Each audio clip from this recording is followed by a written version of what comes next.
Bonjour à tous, c'est Thomas Cubel et bienvenue dans l'émission du mardi 2 mars 2021. Alors exceptionnellement c'est le mardi parce qu'hier j'ai pas eu du tout le temps d'enregistrer l'émission du lundi. Donc aujourd'hui on va traiter l'actualité SEO de la semaine du 22 février au 1er mars. Ensuite on ira voir la météo des SERP et je finirai avec un sujet du jour un petit peu exceptionnel. Il y a un article qui est sorti dans l'actualité assez récemment sur Search Engine Journal qui fait l'histoire du SEO depuis 20 ans. Et je me suis dit que j'allais répondre à une question qu'on me pose souvent, notamment sur les personnes qui veulent devenir référenceurs, qui veulent s'intéresser au référencement, se professionnaliser, tout ça.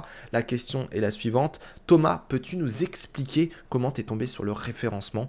Et je me suis rendu compte que j'en avais pas vraiment parlé sur mon site et j'en ai pas vraiment parlé de manière générale.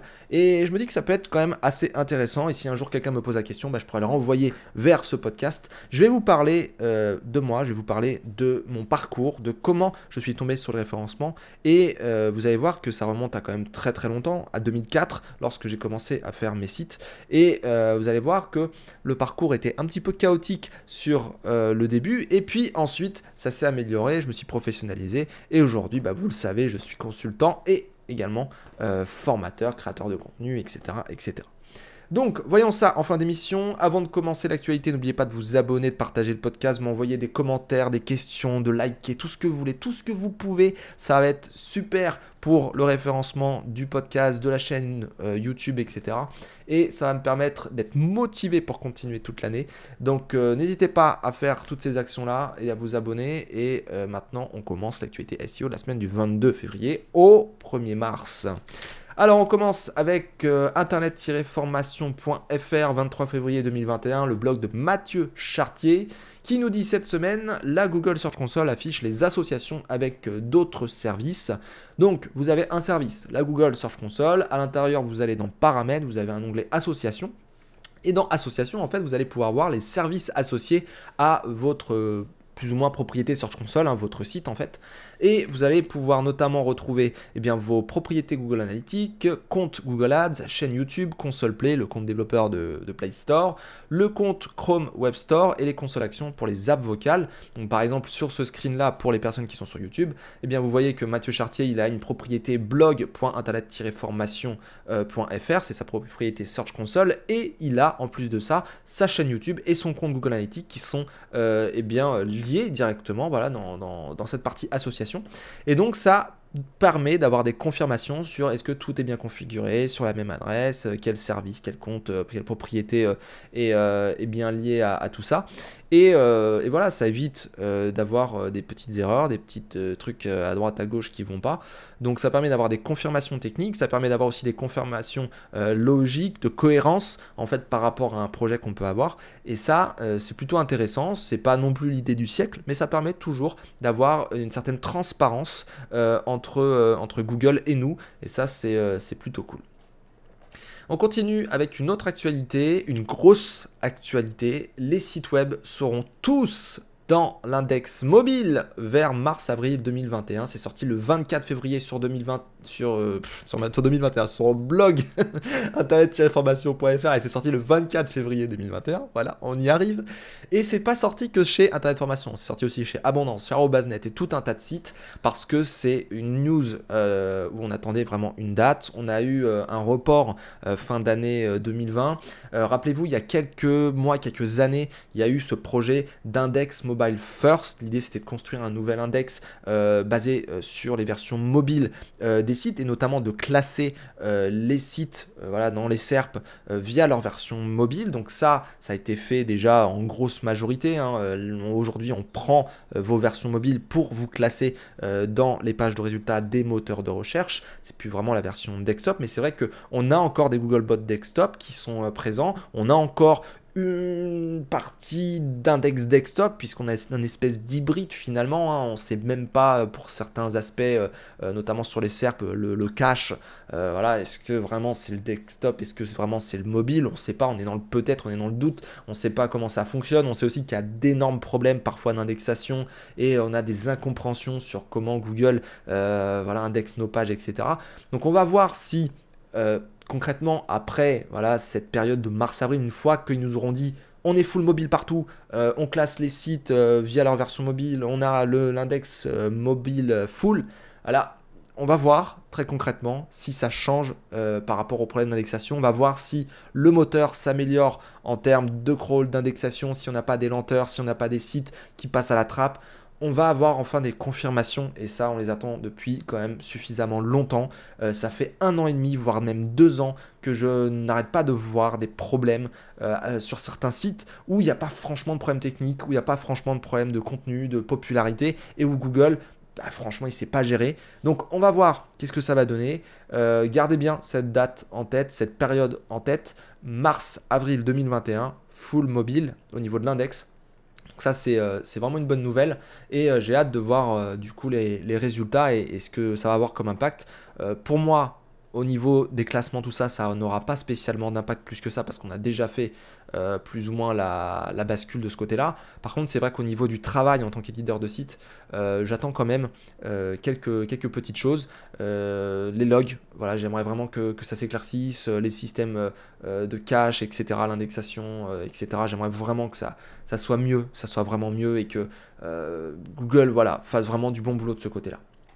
Donc gardez bien cette date et puis ensuite n'oubliez pas que en mai il y a le Page Experience qui arrive.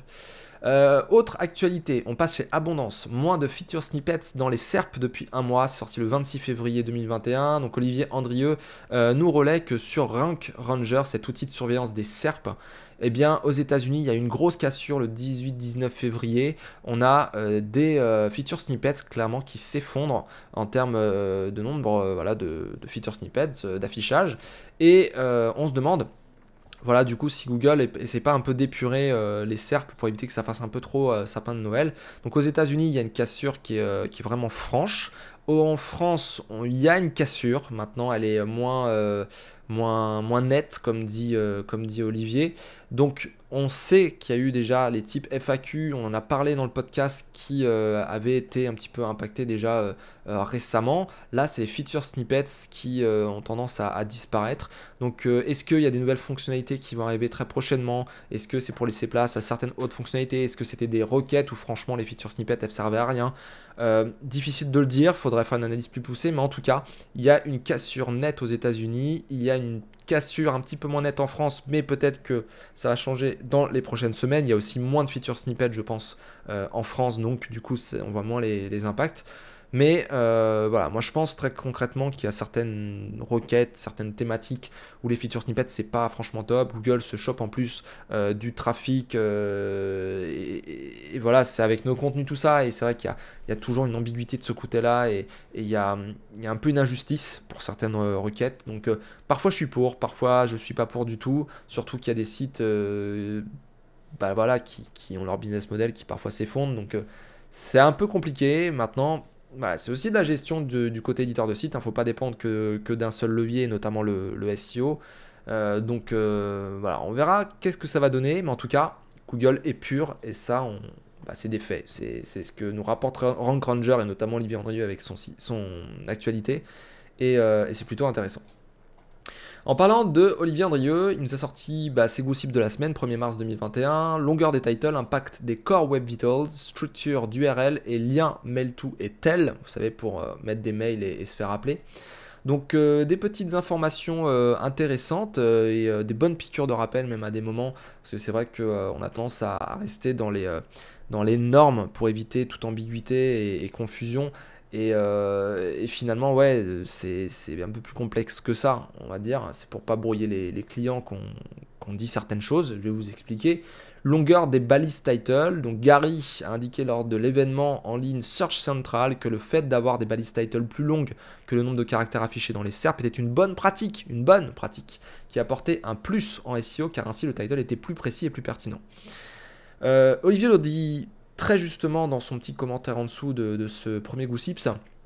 La balise title, on dit souvent, ouais, 70 caractères, des fois c'était 65, des fois c'était un petit peu, même 59 pour avoir une bonne probabilité d'avoir tout son titre affiché dans la SERP, dans son snippet. Le truc c'est que, voilà, c'est un petit peu plus complexe que ça. On a tendance à donner cette règle des 60-70 caractères pour avoir tout notre titre dans notre résultat, pour pas être tronqué en fait. Or, c'est un peu plus complexe. D'un côté, si vous mettez plus de mots, si vous avez un titre plus long, tout ça, c'est vrai que le moteur il va pouvoir exploiter beaucoup plus de matière, il va avoir beaucoup plus de termes, de mots, et il va pouvoir du coup mieux saisir quel angle vous apportez, de quel sujet vous parlez, et quelle peut-être même intention de recherche vous visez.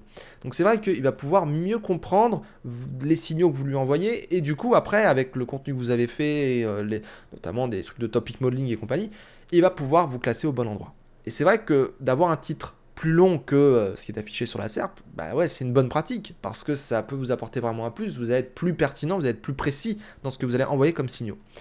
Maintenant, c'est vrai qu'il y a ce côté-là qui est super important, mais de l'autre côté, c'est là où on peut être dans le peut-être ou le doute, entre deux chaises, si je puis dire, c'est que, mine de rien, bah, c'est bien d'avoir un titre relativement court qui va pas être tronqué parce que vous contrôlez un petit peu plus, on va dire, le taux de clic, le CTR, l'impact visuel que vous allez avoir.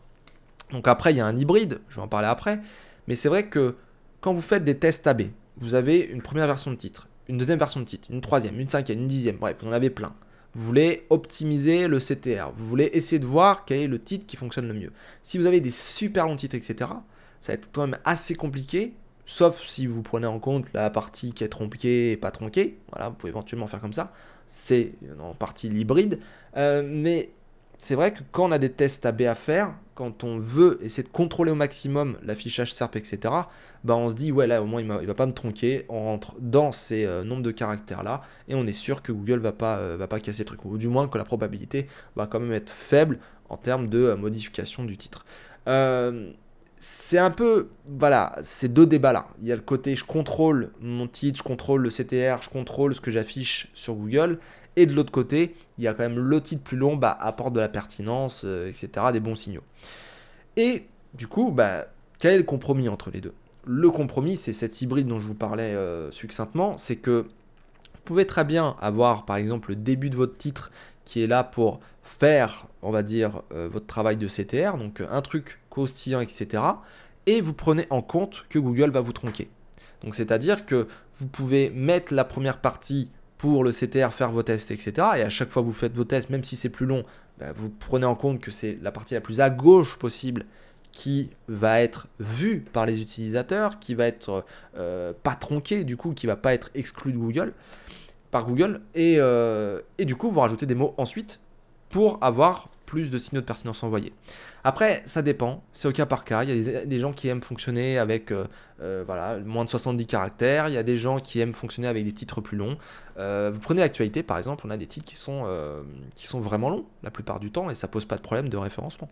Et on peut avoir quand même pas mal de gens qui vont nous trouver. Après, voilà, il y a différentes écoles, hein, comme souvent en SEO, mais en tout cas, c'est un bon rappel, quoi. C'est pas une mauvaise pratique de exploser en fait le compteur de caractères et je vois encore voilà, des personnes par exemple qui sont sur WordPress, qui regardent Yoast et puis qui regardent cette petite barre là qui devient verte quand on est à une bonne longueur et qui devient orange voire rouge si ça va pas, et puis bon, qui pourrait même regarder les petits trucs à côté, il faut que votre texte soit tant de mots, etc. Tout ça c'est des normes en fait, c'est des règles de base, mais en soi c'est des règles, on peut jouer avec, quoi. On peut vraiment jouer avec et il ne faut pas avoir peur de faire des tests, il ne faut pas avoir peur d'exploser. C'est pas parce que vous aurez tout rouge que votre référencement sera mauvais. Et au contraire, c'est pas parce que vous aurez tout vert que votre référencement sera bon. En fait, il faut le voir comme une expérience, quoi. Faites votre page, faites le truc le plus utile du monde en termes de page, en termes de contenu, en termes de présentation, d'intégration, etc., d'apport de valeur ajoutée. Regardez votre titre, comment sont les titres de vos concurrents, comment être plus visible, comment faire en sorte que ce soit plus croustillant, attirer plus l'œil, etc. Mais en même temps, ne passez pas à côté d'une pertinence et d'envoi de signaux beaucoup plus précis, surtout si vos concurrents le font. Donc voilà pour la longueur de la balise title.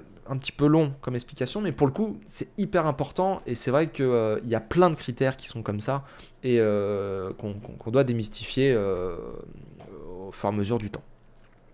On passe à un autre groupe SIPS, j'accélère un petit peu. Core Web Vitals. Danny Sullivan a expliqué sur Twitter que les Core Web Vitals qui seront lancés en mai prochain ne devraient pas changer fondamentalement la donne dans les SERP. Il a indiqué que leur impact sera sans doute très faible, leur importance augmentera peut-être dans le futur, mais cela ne devrait pas être le cas au lancement, en tout cas.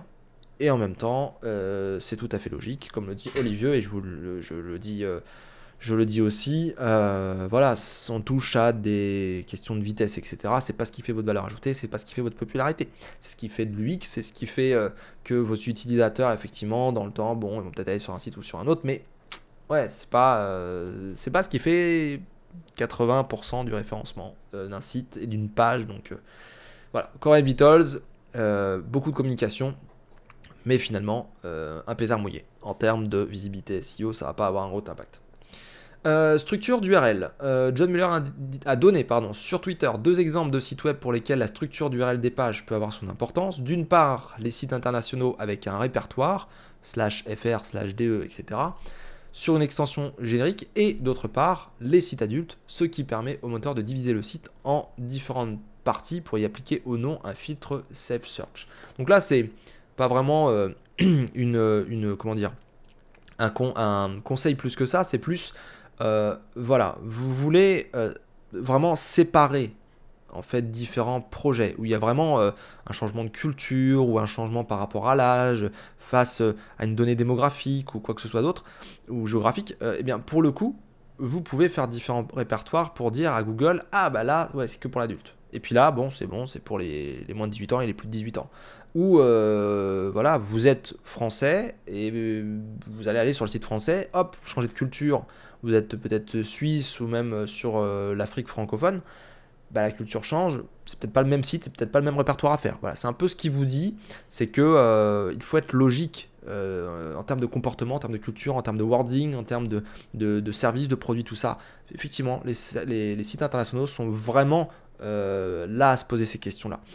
Les sites pour adultes peuvent être amenés à être impactés par Safe Search, et pour le coup, c'est bien de faire la part des choses. Et donc, essayez de faire la part des choses pour tout votre projet.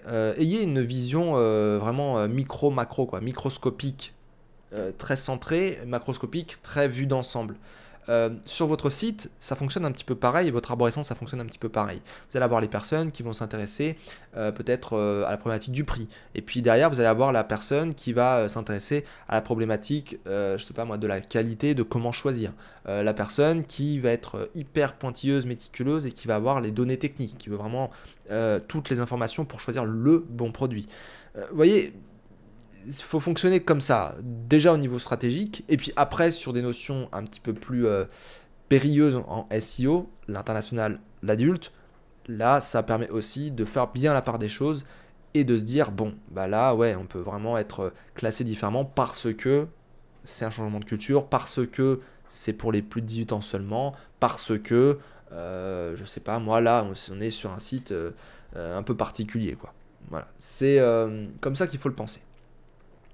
On termine les gossips, lien mail et téléphone. Vous pouvez mettre vos mails et vos téléphones sur votre site et vous avez le mail to et tel. Et John Mueller a expliqué sur Twitter que Google ne lisait pas et ne suivait pas les liens de type mail to ou téléphone.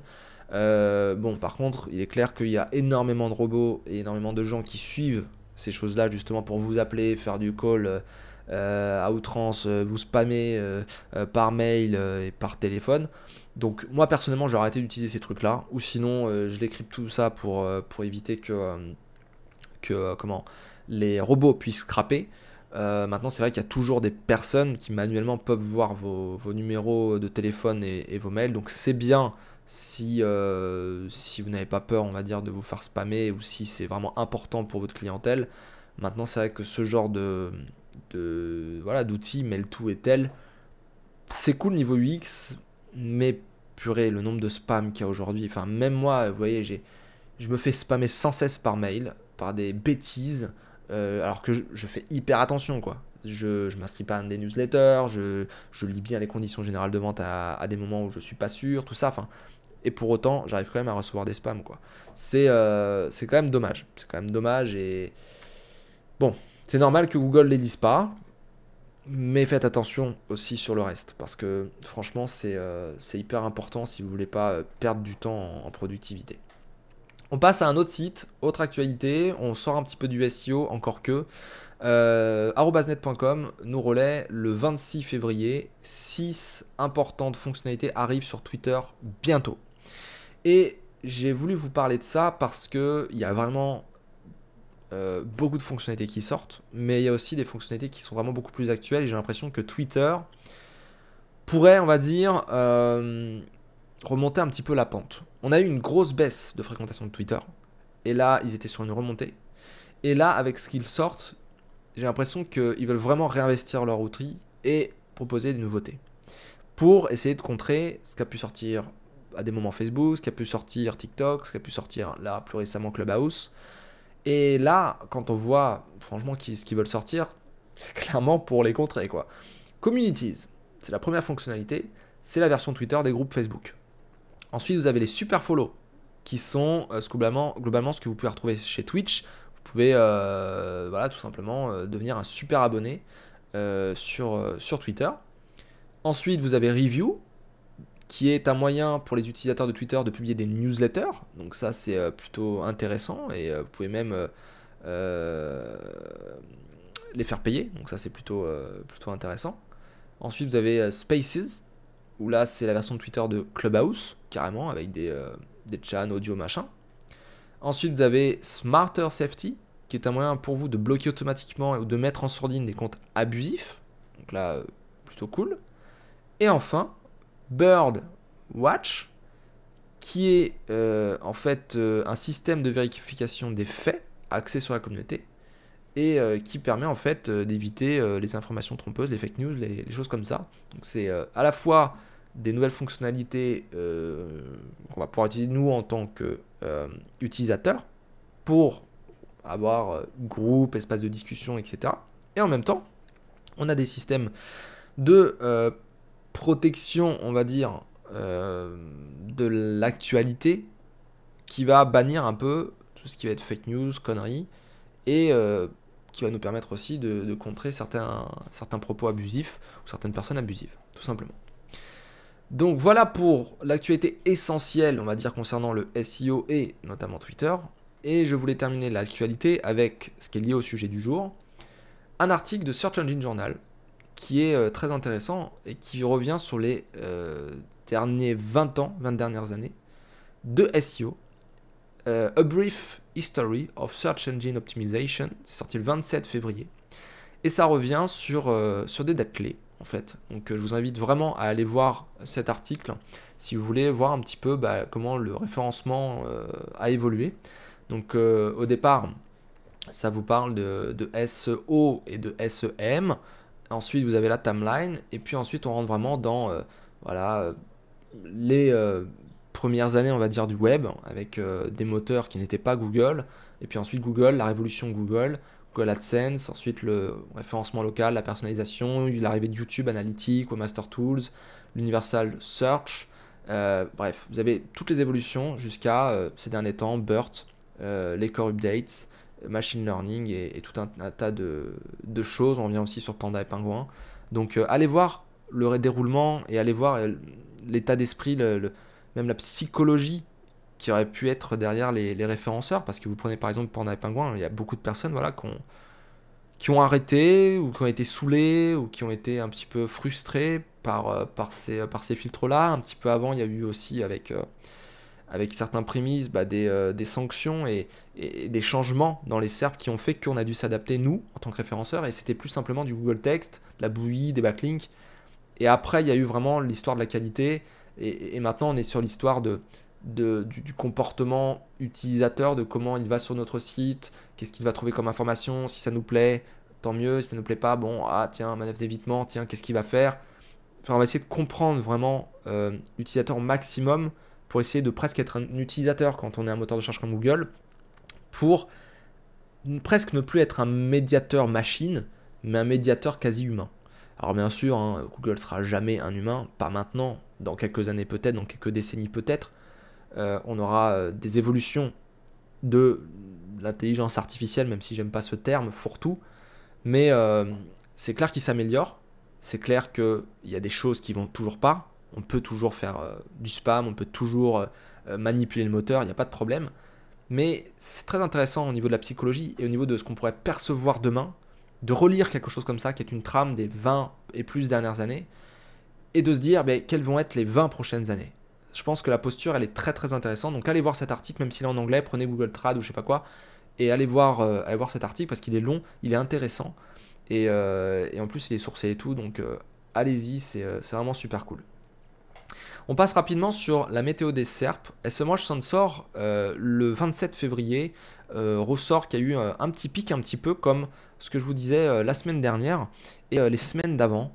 On est toujours à un niveau orange, peu élevé, mais toujours dans le orange de SEMrush Sensor. Et c'est vrai que c'est un intervalle régulier. Et je me dis, est-ce que ils sont pas en train de mettre en ligne des choses petit à petit, en fait, chaque semaine ou chaque 15 jours? C'est un petit peu difficile à dire, mais en tout cas, il y a un truc, je sens cette calme avant la tempête, je ne sais pas pourquoi. Ils sont en train de mettre quelques petites choses là, et ça impacte toutes les thématiques en plus, la plupart du temps. Je ne sais pas ce qui est impacté pour le moment plus que ça. Moi, je ne suis pas impacté personnellement avec mes sites et mes clients ne sont pas impactés. Mais quand je regarde, voilà, d'un côté SEMrush Sensor, de l'autre côté Algorou et d'autres, il n'y a pas un truc qui se détache plus que ça. J'entends des choses sur Twitter, mais j'ai pas la confirmation ultime qui me dit c'est ça. Vous voyez le truc? Et je pense qu'il y a un truc qui se prépare. Je pense aussi que Google fait peut-être des tests. Je pense qu'il y a aussi ces histoires, par exemple, on a vu avec Rank Ranger, par exemple, il y a des affichages un petit peu différents, tout ça, et ça peut peut-être changer la donne parfois. On voit aussi qu'il y a eu des mises à jour à faire pour certains outils parce que Google avait changé l'apparence de certains aspects de ses SERP. Donc, il y a peut-être un truc qui se prépare, je ne sais pas. En tout cas, il est sûr qu'il y aura deux gros sujets. Déjà, le full mobile et puis ensuite le page d'expérience. Et aussi quelques aspects autour de ces deux grosses mises à jour. Donc, on verra ça. En tout cas, c'est hyper intéressant toujours d'avoir cet œil côté volatilité parce que mine de rien, ça nous permet de savoir s'il y a eu des mises à jour ou non.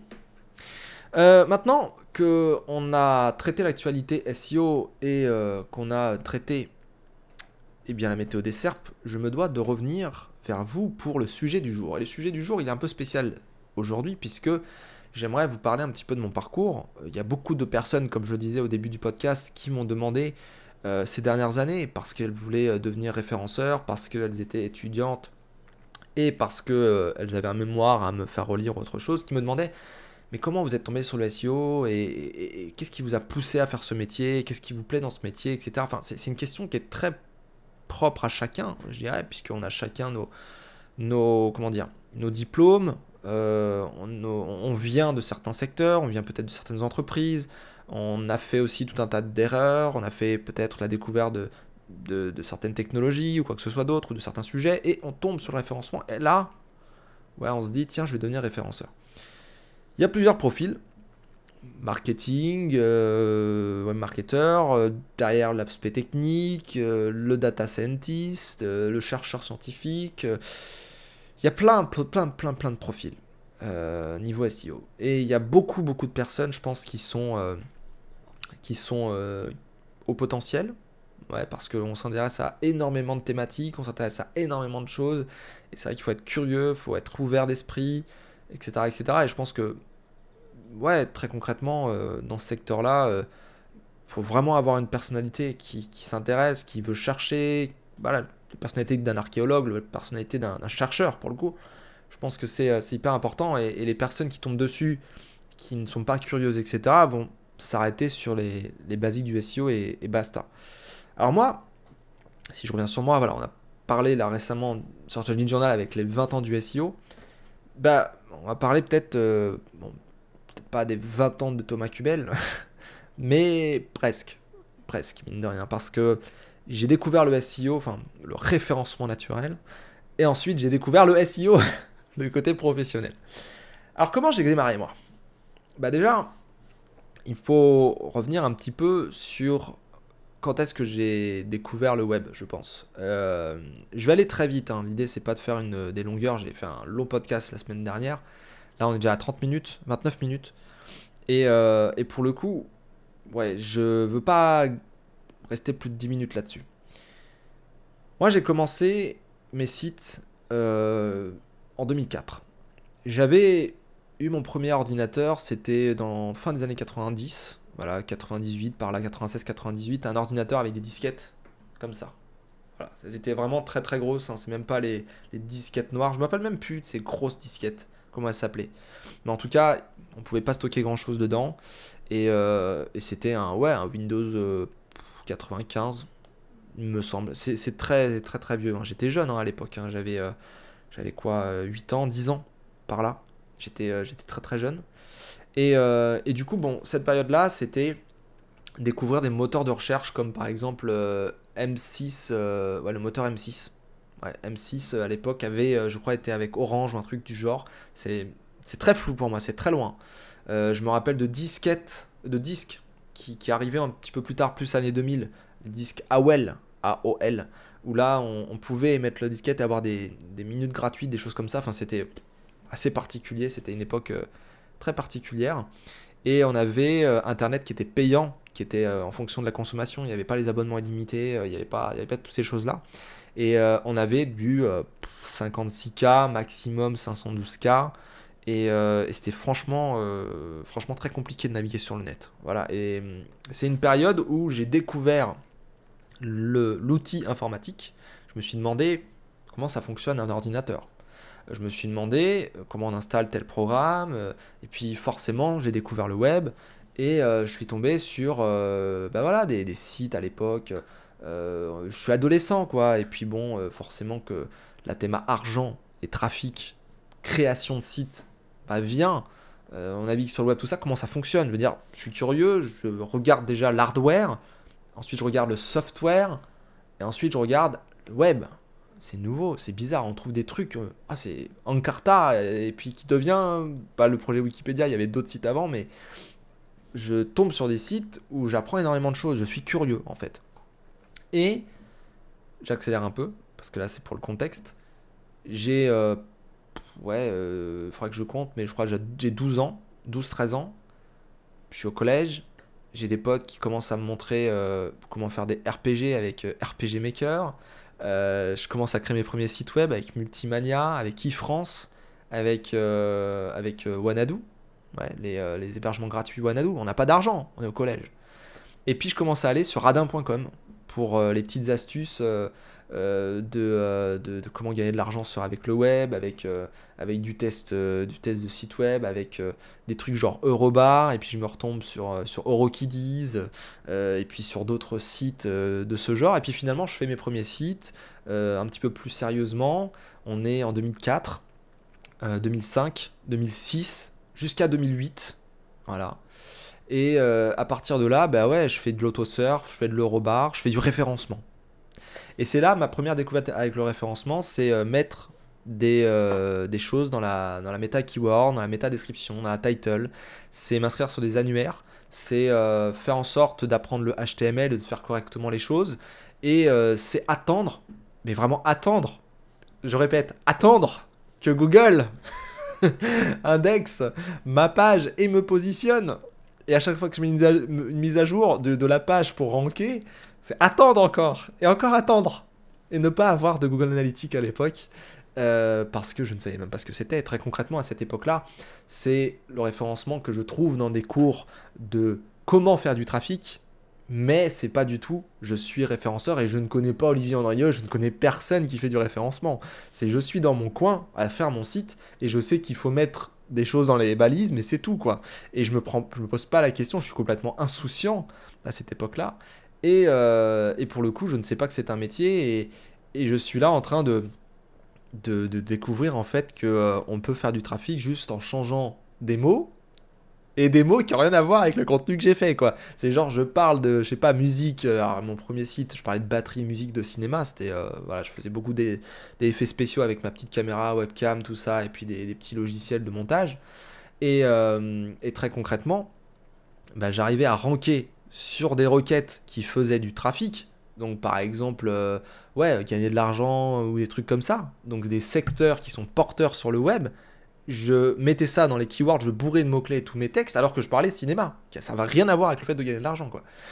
Et donc, voilà, ça c'est vraiment la première période de Thomas Cubel concernant l'arrivée sur le web et le référencement. Et là, c'est pas un métier. Du coup, c'est vraiment une activité, un truc fun que je fais sur mes temps libres quand je suis hors dehors de l'école. Et c'est des sites qui sont très moches. Et voilà, c'est juste histoire de comprendre un peu l'outil informatique, m'amuser un petit peu, avoir une activité et basta. Je suis dans l'aspect découverte, curiosité.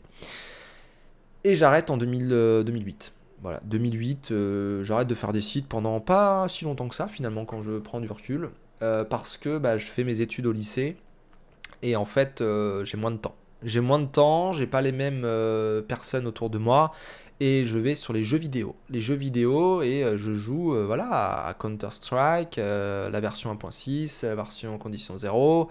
Ensuite, bon, source, tout ça, j'ai pas trop fait, mais Counter-Strike. Ensuite, il y a le fameux Minecraft qui arrive. Je monte des teams, je monte des équipes de jeu. Je suis, comme on appelle dans le jargon, un leader de team. Et je fais des partenariats, notamment avec des hébergeurs de serveurs de jeux, pardon, des créateurs de serveurs de jeux et des hébergements web pour les teams. Déjà sur Counter-Strike avec une boîte qui s'appelle MTXserve qui fait des serveurs de jeux.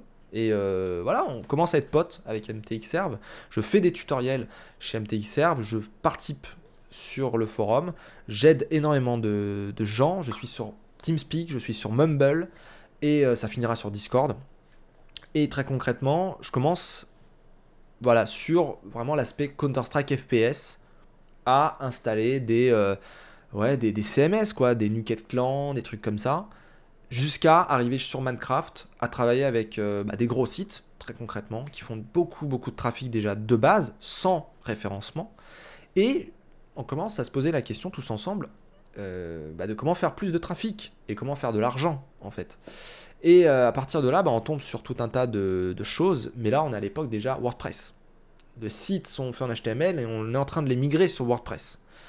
Et à ce moment-là, je redécouvre en vérité le référencement naturel et je me rends compte que ça s'appelle le SEO. Voilà, ça s'appelle plus le référencement naturel plus que ça s'appelle le SEO et on parle de choses beaucoup plus avancées. On n'est pas simplement sur du keyword, on n'est plus simplement sur du title ou autre, on est sur du PageRank sculpting. On est sur faire des backlinks, mais backlinks avec réseau de sites, etc., etc. Là, on est à l'ère, on va dire, autour du nofollow.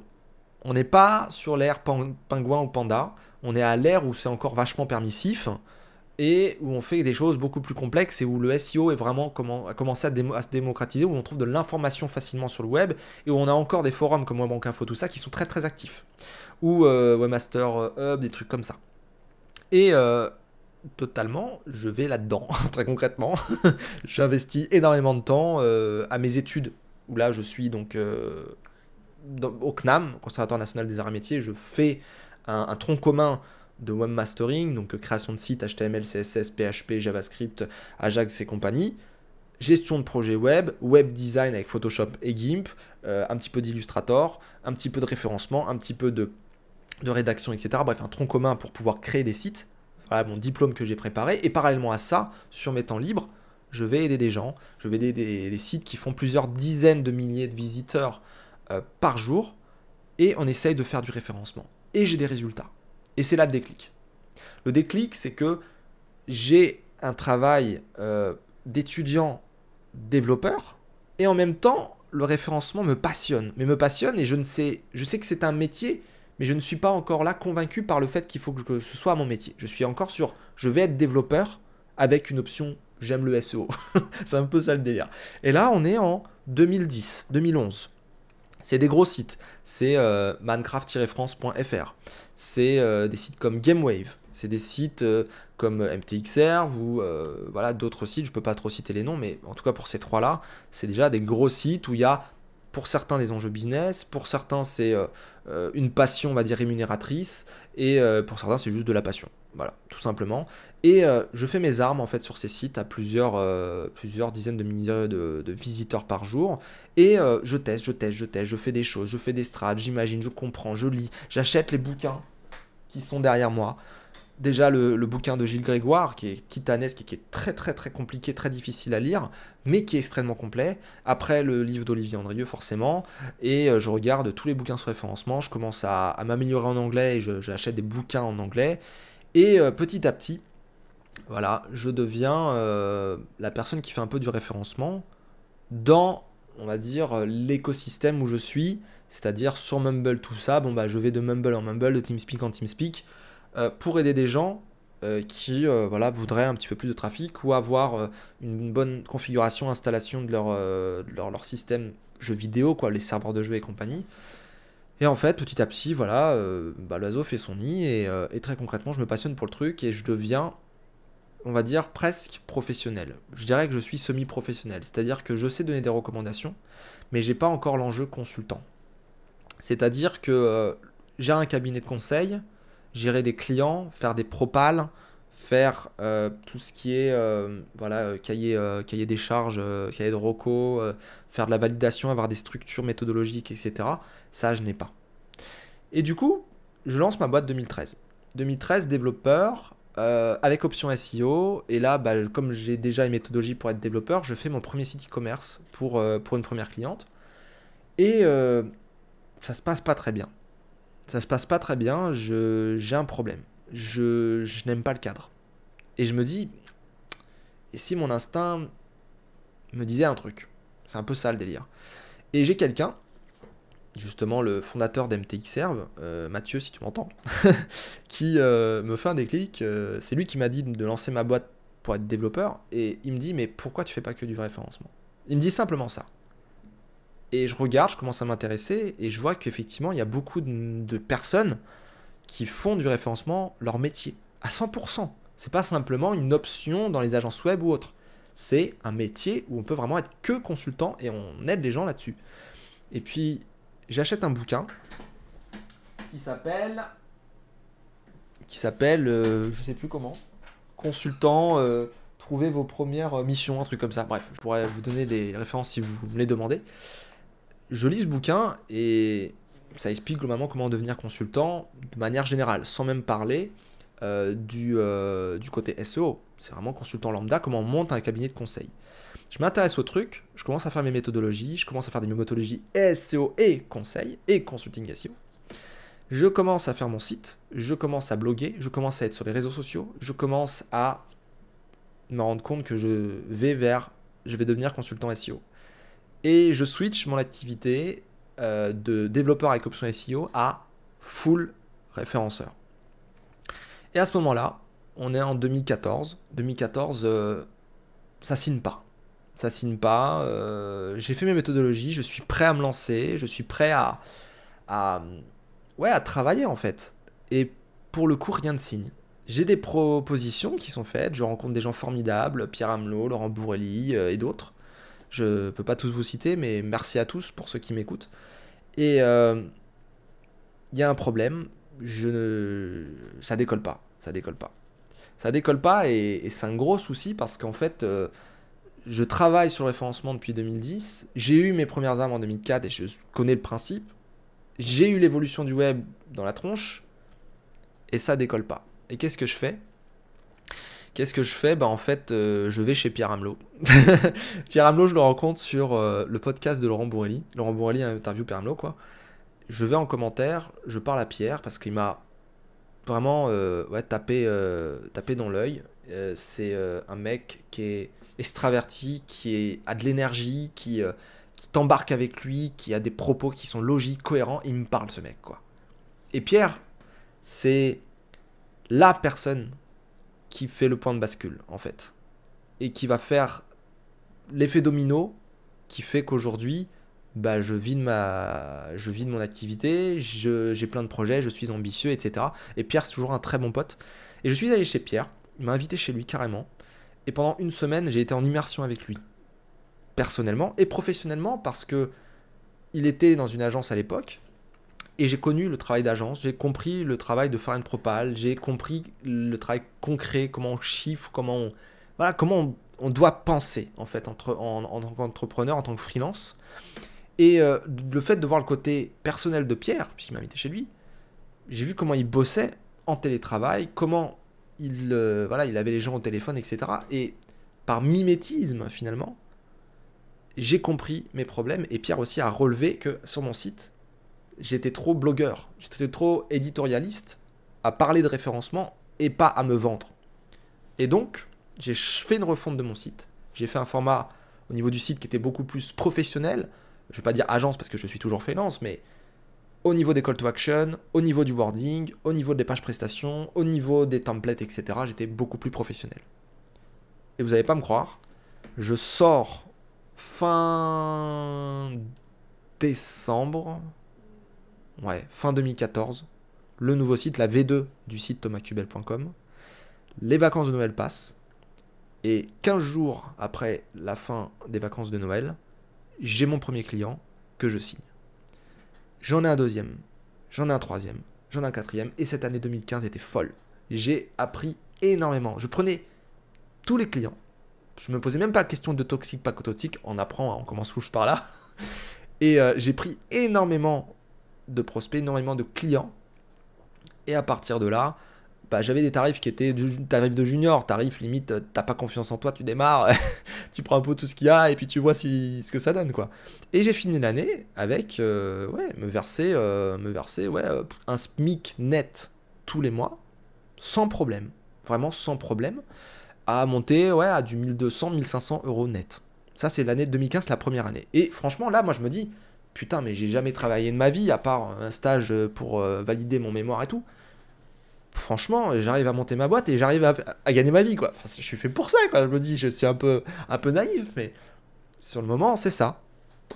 Et au final, eh bien, voilà, l'oiseau fait son nid une nouvelle fois, en quelque sorte. Et voilà, ça file les années. J'apprends de mes erreurs. Au début, je suis à faire beaucoup de choses, je mets en place les trucs au niveau technique, je fais les strats, je fais les recherches de mots-clés, je fais même le netlinking, etc. Et puis après, je m'affine, et je monte mes prix, je vais sur des prix qui sont plus dans le marché, qui sont plus dans la moyenne. Je commence à me faire un petit nom parce que je fais des interviews, je fais des podcasts, je rencontre des gens, et puis les gens m'aident beaucoup, et en même temps, moi, je leur donne aussi beaucoup de temps. Et voilà, je commence à vraiment intégrer, je pense, en tout cas, la sphère SEO. Et on commence à tous se connaître, et on commence à tous rigoler ensemble. Et il y a des gens qui m'ont beaucoup aidé. Et j'ai continué de faire ce travail. Et petit à petit, j'ai supprimé certaines tâches qui ne me plaisaient plus. Je me suis spécialisé dans des tâches où j'adorais faire tout ça.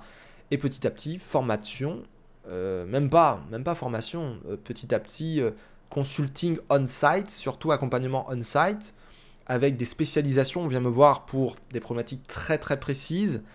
Et finalement, tout type de clients, quoi. Au début, c'est de la très petite entreprise, hein. C'est du blogueur, c'est de l'association, c'est des gens qui se lancent. Après, c'est des PME qui viennent, c'est des agences qui te sous-traitent des choses, des audits qui te demandent qu'est-ce qui se passe, parce que là, on a chuté 50%. Puis après, c'est des plus gros projets, quoi. Des beaucoup plus gros projets. Et c'est là, moi, en tout cas, symboliquement, le Graal, c'est quand les référenceurs te demandent ton avis. Là, c'est chaud, quoi. C'est chaud, tu te dis, il faut en prendre conscience, hein. Sur le moment, j'en prends pas du tout conscience. Pour moi, j'ai un confrère, quoi, une consoeur. Mais c'est vrai qu'avec le recul, maintenant, t'as un référenceur qui vient de te demander de l'aide. T'as un référenceur qui te paie parce qu'il a une problématique et toi, tu peux y répondre et lui, non, en fait. Et là, tu te dis, t'as fait du chemin. Tu te dis, t'as fait du chemin et t'es entre 2017 et 2018 en train de faire ça. Et aujourd'hui, vous avez des personnes que vous voyez sur la toile que j'ai pas formé complètement, mais que j'ai franchement pas mal aidé. Et aujourd'hui, je veux devenir formateur en partie parce qu'il est arrivé ça, quoi.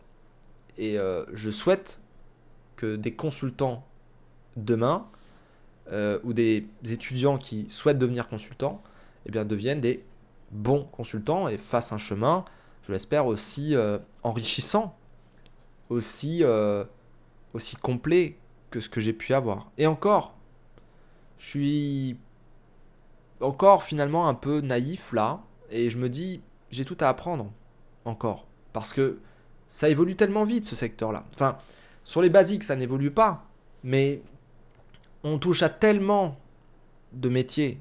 Il y a le SEO, puis autour il y a l'UX, il y a le graphisme, il y a la création de contenu, le data science, il y a tout un tas de choses que on est sans cesse en fait stimulé par des nouveaux challenges, des nouveaux sites, des nouveaux business models, des nouvelles thématiques, des nouveaux problèmes avec Google, le full mobile par exemple.